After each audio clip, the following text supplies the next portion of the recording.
બહુચરાજીમાં Bolero car ચાલકની રફતારનો કહેર. Bolero car ચાલકે ઘર આગળ બેસેલા 4 લોકોને કચડ્યા. વૃંદાવન સોસાયટીમાં અકસ્માત 2 લોકોના મોત નીપજ્યા છે, જ્યારે એક વ્યક્તિ ઇજાગ્રસ્ત. બોલેરો ગાડી ઘરનો દરવાજો દિવાલ તોડી આંગણમાં ઘૂસી ગઈ. બોલેરો કારે 3 લોકોને ટક્કર મારી. કંચન દરજી અને બાળકી સોનલનું સારવાર દરમિયાન મોત નીપજ્યું છે. બોલેરો ચાલક દક્ષ સોની સામે પોલીસ ફરિયાદ. અકસ્માત બાદ દક્ષ સૈની ફરાર. મહેસાણાના બોચરાજી શહેરની અંદર આવેલા વૃંદાવન સોસાયટીની અંદર એક કાર ચાલકે બેફામ કાર ચલાવીને 4 લોકોને ગંભીર રીતે ઘાયલ કર્યા છે. જે રીતે પરિવારના સભ્યો ઘરના દરવાજા ઉપર બેઠા હતા ત્યારે પડોશમાં જ રહેતા એક પરપ્રાંતીય યુવાને બેફામ પોતાની જે ગાડી છે તે ચલાવીને ત્યારબાદ તે ટક્કર મારી હતી, જેના કારણે આપ જોઈ શકો છો કે જે ઘરનો ઝાંપો છે તે પણ ક્યાંક ને ક્યાંક તૂટી ગયો છે. દ્રશ્યો જોઈ શકો, જે કાર છે તે છેડ ઘરના પગથિયા સુધી પહોંચીને ત્યાં બેઠેલા પરિવારના સભ્યો તેમજ પડોશીઓને ગંભીર રીતે ઘાયલ કર્યા છે. જે કાર નંબર છે તેના હું આ દ્રશ્યો બતાવ્યું, આપ જોઈ શકો છો.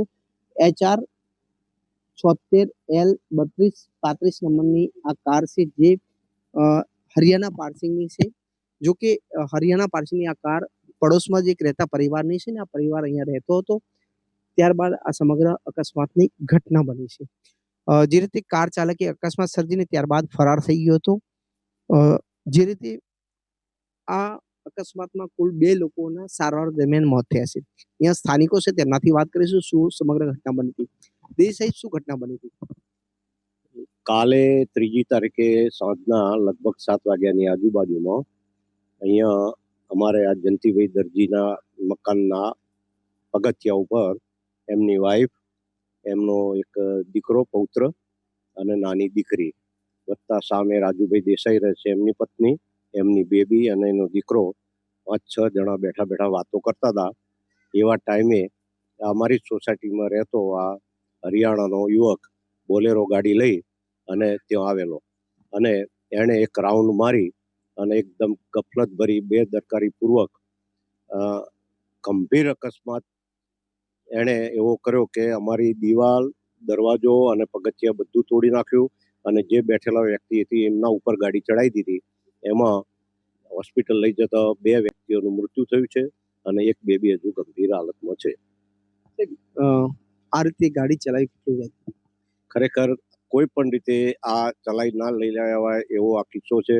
આ એક લોકોને ખરેખર એક દાખલો બેઠો છે કે આ રીતે 18 વર્ષના 19 વર્ષના છોકરાઓ જે લાયસન્સ પણ નથી હોતું તેમ છતાં એમના માતા પિતા એમને આવી ગાડીઓ, એવી બોલેરો ગાડીઓ ચલાવવા માટે જ્યારે મંજૂરી આપે છે ત્યારે ખરેખર સરકારે આ બાબતમાં ખૂબ ગંભીરતાથી વિચારી અને કડક કાયદાનો અમલ કરવો જોઈએ અને આવા છોકરાઓને ભવિષ્યમાં ફરી આવું ન કરે એટલા માટે આપણે વધુ ના કહીએ તો એને લાયસન્સ ના મળવું જોઈએ 5-10 વર્ષ અને એને એક ગંભીર દાખલારૂપ બેસાડવા માટેની સજા કરવી જોઈએ. યુવક અકસ્માત સર્જીને ફરાર થઈ ગયો. આ યુવક અહીંથી એક્સિડન્ટ થયા પછી લોકો જ્યારે અમે આ લોકોને ગાડીના નીચેથી બહાર કાઢી અને દવાખાના લઈ જવાની તજવીજ કરતા હતા ત્યારે નજર ચૂકવીને ભાગી ગયો છે. દ્રશ્યો ફરી એકવાર બતાવી કે સોસાયટી છે અને સોસાયટીની અંદર જ આ રીતે સમગ્ર ઘટના બની છે. 2 મકાનો વચ્ચે આવેલા દિવાલ જે છે તે પણ ધરાશયી થઈ છે, સાથે બંને મકાનના દરવાજા પણ તૂટી ગયા છે. આપ આ કાર જોઈ શકો છો, જે રીતે કાર સમગ્ર રોડ ઉપર કઈ રીતે આવી છે તેના આ દ્રશ્યો છે. સામે કાર ટર્ન લેવા ગયો હતો અને ત્યારબાદ આ સમગ્ર ઘટના બની છે. જો કે બેફામ કાર ચલાવીને જે રીતે આ સમગ્ર અકસ્માત સર્જ્યો છે, જેના અંદર કુલ 2 લોકોના મોત થયા છે, જ્યારે 2 લોકો ગંભીર રીતે હજુ પણ સારવાર હેઠળ છે.